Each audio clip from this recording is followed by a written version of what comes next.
Okay, today I'm going to talk a little bit about compression and different video formats. In this case, mostly I'm going to be using the Adobe Media Encoder. I know I'm using CS6. I'm sure there's a newer version with the CC, but it has pretty much all the formats that I want to go over here in the CS6. So if you're using any of the Adobe products, let's say Premiere or After Effects or something, it'll export out when you go to compress your video or make it into a format that you want to deliver. It'll use the Adobe Media Encoder. Now I know iMovie has its own things, and what's important is that you understand the different frame rates, sizes, and compressions, and I'm going to talk about all of those right now, and you can pretty much adjust those different settings in any of the video editing programs. So this one's just a little bit more advanced, I would say, because you have all the different formats that we're going to kind of talk about. Now the first thing to keep in mind is that you want to know what kind of video you want to import to compress, and you want to know what size you want to export out and where you're delivering it. So in this case, if I'm going to put it on YouTube, again, if we go to YouTube, and I wasn't ready on YouTube yet here. Let's see. If we go to YouTube, and maybe I'll just log into my my format here. So if you go to YouTube, and if you log in here, you'll see you have a variety of different formats in YouTube. You got your high definition, you have your normal video, which would be the old school kind of widescreen kind of video. So if we go to my video format here, like this one right here was one I shot last night. And this was shot with a video with the standard video camera that I have that shoots at the high definition format. So if you look here, you'll see you got your 1080p, your 720p, your 480p, your 360p, and all this P stands for is the progressive. So it's not using interlaced lines. I think I discussed that last week in a video, and I'll talk a little bit about getting rid of interlaced a little bit today. So, and then also they have, of course, the 4K, which the only camera I have that can shoot the 4K is the GoPro. So I really don't have any real format on there.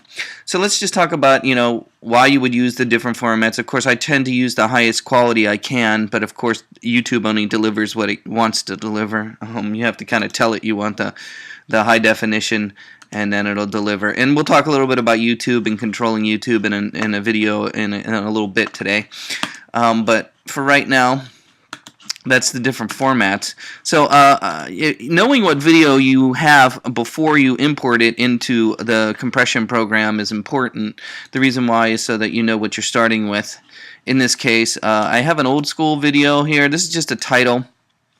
And if I open it up in Quicktime, it'll give me some information about the video. So this is a title I made back in 2007 when I was teaching at Mount Pleasant High School. And in this case, you'll notice that the video this is the compression format, the DVC Pro. This was shot with a well, actually, the video footage you see right here was all done in Motion. This is Apple Motion. But the reason why I'm using the 720 by 480 format is because that's what the video was shot in. I was using an old standard Sony video format. This would be considered what we call widescreen format because it fits a widescreen monitor or television. Notice that it also has some numbers afterwards that are 853 by 480. That is the square pixel ratio. What am I talking about? Well, in the old days when we would shoot video, in order to get the widescreen, what they used to do is use non-square pixels. What I mean by that is the pixel would be 1.2 aspect ratio. So the pixel is not square in the video; it is actually stretched. and that's how they got the widescreen format. So that it says 720 by 480, but that's non-square pixels. If it was square pixels, it would be the 853 by 480. That's sort of what these numbers are referring to here. Again, it shows you the frame rate. The standard old video frame rate would be 29.97. Of course, it's not exactly 30 frames a second. There's a lot of information about why is that, mostly because of they're squeezing the audio into the frame rate. The data size was tells you how big it is, and then of course you got a data rate. That's just showing you what it's playing in the player here. It's the 30.18 megabits per second, not megabytes, bits. And then again, the current size is the square pixel size here. So knowing that, this would be perfect to put onto a DVD. So if I was going to make a DVD, this is the size I would use for a widescreen DVD. You don't take the high definition and put it onto a DVD. It won't play in the DVD player. You need to, this is the actual dimension, and I'll talk about that when we get to the compressing program. In addition, you'll see there's even an older format that we used to use, the non-widescreen format. If we look at that for a moment, here's another title I did back in 2007. This was for another high school student video, and you'll notice it is in more of a square format, not widescreen. Again, it's 720 by 480, but notice the pixels are 640 by 480. Okay, so why is it still the same format, 720 by 480, but it's not in widescreen? Well, this is another non-square pixel video where the pixels are not actually 1.2 aspect ratio, but they're 0.9, what's called 0.9 aspect ratio, which means they're stretched the other way. And so that's where you get more of a square format. So I know today we are pretty much working with high definition. We don't have to deal with these problems of non-square and square pixels.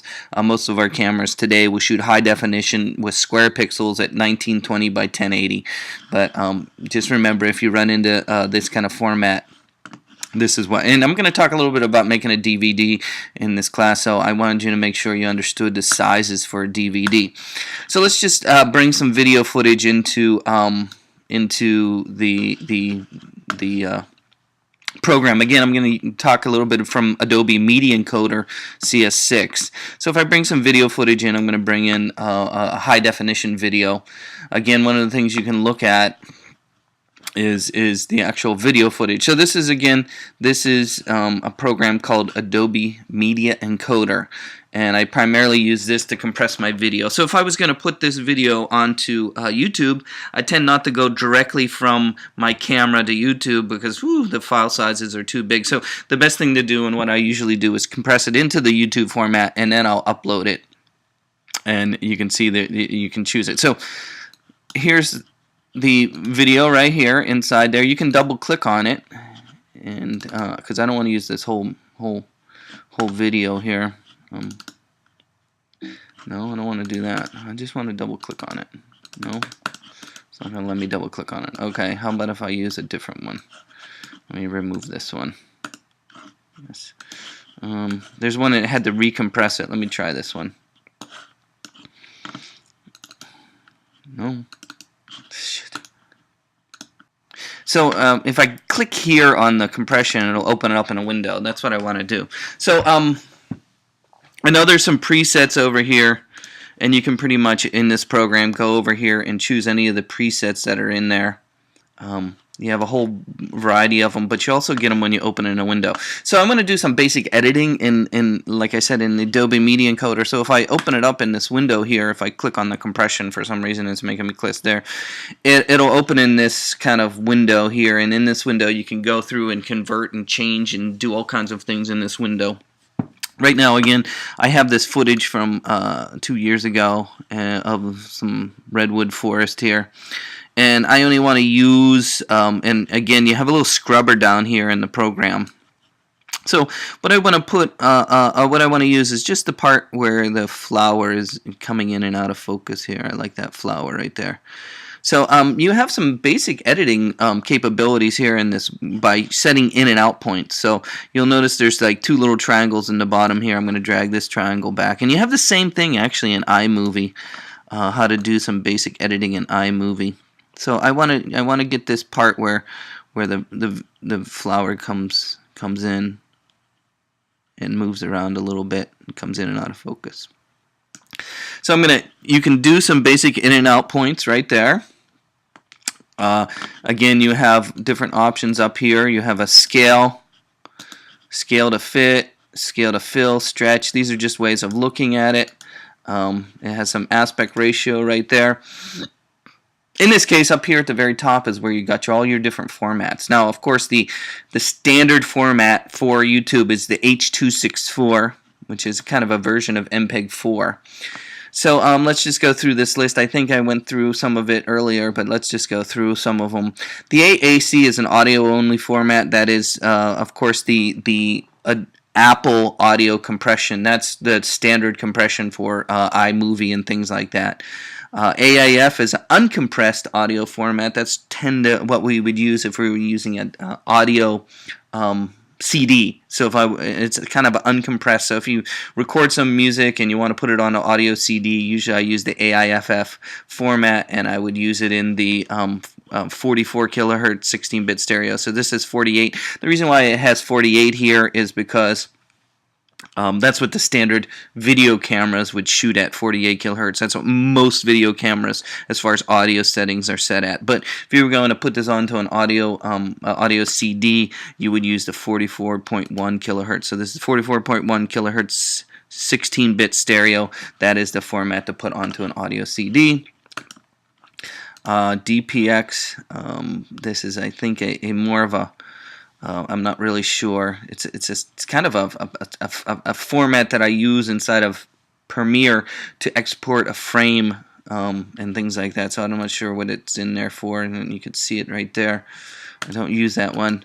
FLV is the Adobe Media Player format. I don't really use Adobe Media Player. Adobe tried making their own kind of player several years ago that was going to compete with, Windows Media Player and things like that. And I don't like and use it very often, and I don't like this format, so I don't really use that. FLV is the Flash video format. Of course, it's using different compressions, using the Onto compression here. If you're using the Flash maybe streaming server or something like that, and there's a lot of Flash streaming servers out there, you might use the FLV format. I tend not to use that. Again, the one I tend to use is the H.264 mostly, and that's the one I would use for YouTube. And once you use the H.264, if you click on the presets, you'll see you have all the different formats for all the different phones. Now, you'll see, well, why don't I compress for all the different phones? Well, that's a lot of work compressing for all the different Android phones and tablets and things like that. And you can go through and optimize your video for the specific platform and deliver it that way. But, I tend to just use YouTube because I can put YouTube on there, and depending upon either YouTube channel or make a link, or maybe use the QR code. Remember the QR code that we've covered already? You can, once they go to YouTube, it'll deliver in the format that's appropriate for the device. So it doesn't really matter. That's much, better to do it that way. You'll notice there's a whole bunch of different other formats though. You have your DV widescreen. So if I was going to compress this flower video, it's in high definition right now, and I want to compress it for a DVD that I want to give to somebody. I want to burn a DVD and give it to them. I would mostly convert this down to the NTSC DV widescreen, this format right here.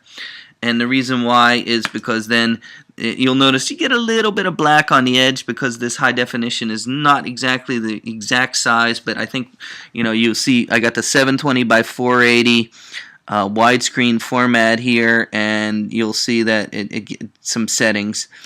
I haven't really talked about the settings down here, but once you choose your format, like this is a high definition video that I would like to convert to a DVD. This is the steps I would do. I would convert it to the NTSC widescreen up here, and let's just review the settings down here. Under the video settings down here, you'll see I have the 720 by 480.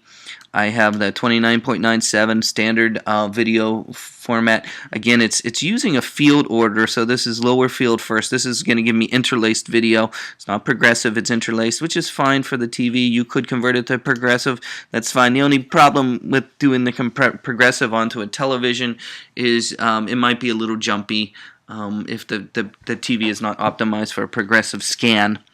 Then you'll see the pixel aspect ratio. I think we talked about this briefly here. You got your square pixels, which the normal high definition video would be, but you also have the old standard 0.9 is the square format.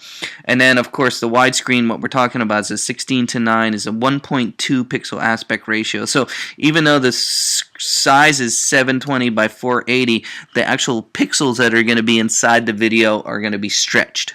And that's just the way that the video works. If you're going to compress this, and of course we got our NTSC is the USA, Japan, PAL would be for the European standard, and then you have some different options there. I'm not really sure what those are, but down here let's look at the bit rate. This is an interesting option here. You have these options called VBR, one pass. These are variable bit rate, and then you have a CBR, constant bit rate. So what is the difference between the CBR and the VBR? Well, the CBR stands for constant bit rate. What that does is it's going to compress the video, and the file size for each frame of the video will pretty much be the same. It's going to give you a standard compression. It's going to compress all the video pretty much the same throughout the length of the video. With the variable bit rate, what it does is it compresses the video differently according to the scene, because if you have a lot of motion, let's say that you have a lot of motion, you might need more data, but if there's not a lot of motion, you can use less data. So the reason why you might want to do a variable bit rate is so that it can the compressor can make decisions on how much data is needed for the frame, and it'll give you maybe a better quality for something that has a lot of motion in it. The two pass is just, it's going to take twice, it's going to analyze the video twice and give you a compression on that. So the difference between a one pass and two pass is just, it might be a little bit better quality. Again, there's a target bit rate and then there's a maximum bit rate. Now, if I was compressing this for a DVD, you never want to put this above a 9 right here, the maximum bit rate. So again, you're going to get a little bit better quality if you're giving more data. Like this is maximum bit rate in megabits per second. Again, you never want to go above 9 for this.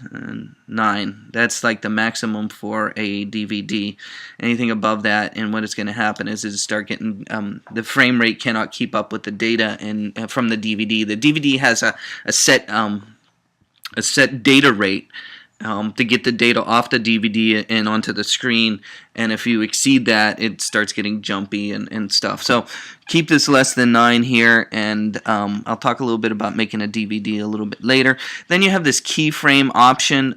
What this does is it keyframes are the frames that are full quality, and you can set a distance, and I tend not to do that. I let the computer make the decisions for that. So, this is a high definition that I kind of gave to some DVD settings, and this would work, and I would hit export and then burn it onto a DVD, and it'll work on your TV. But again, I wouldn't take the high definition and burn it onto a DVD. It's not going to work on your television. This is what you would need to do. Again, that was the compression was the DV.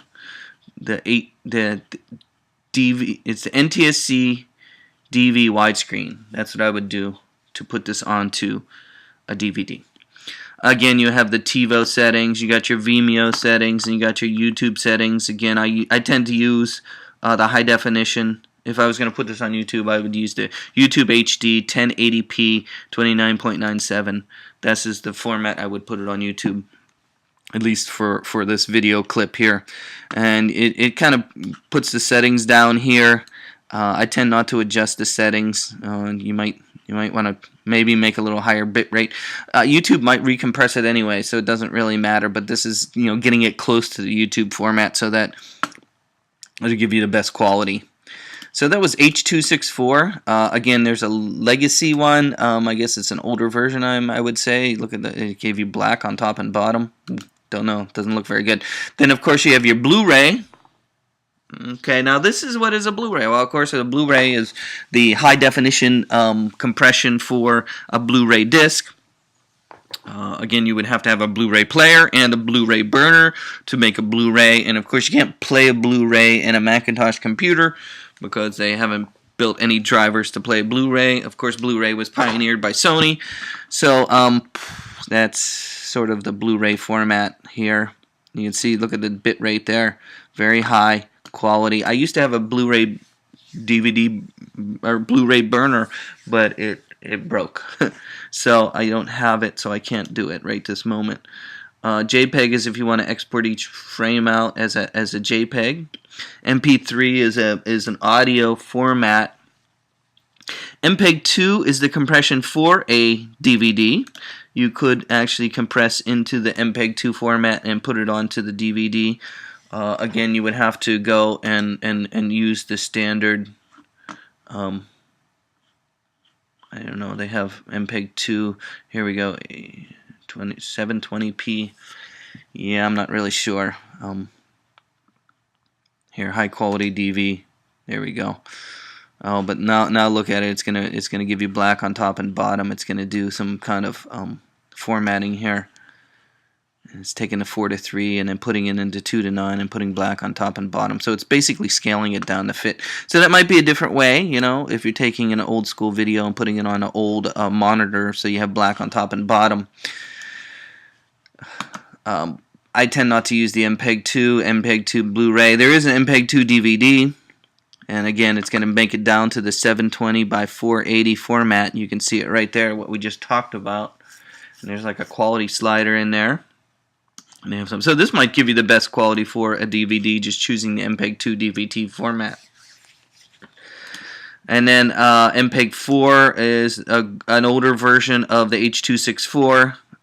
Again, I would probably use the H.264 instead of that. And you'll notice it's for a cell phone version, so that's an old format. I'm not sure what the MXF is. The P2, I guess PlayStation 2 movie. I haven't used that, but it looks like it uses high definition. PNG would be a series of still images. Quicktime is, of course, the Quicktime video format. I would use this if I was going to convert this video into another format that I wanted to bring into a video editing program, possibly. So again, you might use the Quicktime to be a quality video. I'm not sure. It has a whole bunch of different compressions in here, and let's talk about those. So using the Quicktime format right here tends to give you a variety of different options of how to compress your video, and these are the different video compressions I used to use many years ago. In fact, in the original Quicktime format, there was like 5 of them. There was the animation, Cinepack, there was I'm not sure if the component was in there. There was a graphics one. The graphics one was only 8-bit only. Woo! Watch what happens. Does it? No, it's not going to show us. Well, that would be funny if we could see what graphics look like. And then there was the motion JPEG. It was a very old format we used to use with certain boards. And then video. Those were like the original ones right there. And of course they've added some on, and we'd use the different. So the best quality one would probably be animation right now. If you choose the animation one, it's gonna take the video and it's gonna be very large file. The reason why it's gonna be large file is because it's gonna be kind of it almost compresses it so that the video is super high quality. And in fact, when I go out of After Effects into like Premiere or something, this is the format I use. I tend to use the animation codecs or the compression decompression, and it's going to give me the best quality. You can even go higher bit depths for each of the frames. The downfall of that though is some video editing applications won't accept it. So you know, there's some settings in here, but I tend to use animation again from After Effects into like Premiere or something. This Apple Intermediate, very old. I'm not sure what Picklet video. Cinepack is only 8-bit, so that's going to look kind of crappy. We used to use that when we wanted to really compress our video to get the data to go somewhere. Component would probably be pretty good quality. This is the video format that you use for high definition. Before we had the HDMI cables, we would use component video.